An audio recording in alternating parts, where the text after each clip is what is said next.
FTSE is enjoying a down move in the pound this morning because Mr. Carney, who heads the Bank of England, also tended goal for the Harvard hockey team.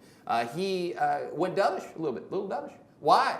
UK GDP slowed like relative to expectations. And this is important because, again, if you want to look at US GDP versus something like UK GDP, UK GDP just went from 1.7% down to 1.5%. Now, the US is not 1.5%. The US is not at 1.5%, and it's not slowing. How about France? France, consumer spending in France. US consumer spending was 2.5%. Let's look at the notebook here. Oh, French consumer spending, not to cherry pick in France, but France consumer spending slows to 1.2%. 1.2%. That's where that is.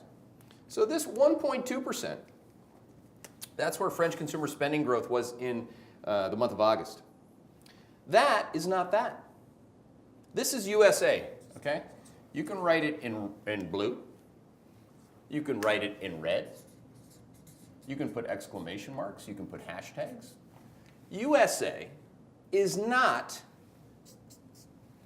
France. It's the damnedest thing. But people on Wall Street who have never been to France are convinced that France is different this time. It's not. France is going to get older and older in the core spending cohort, 35 to 54-year-olds, and they still have socialists running France. Do you know what the big idea was this week from Macron?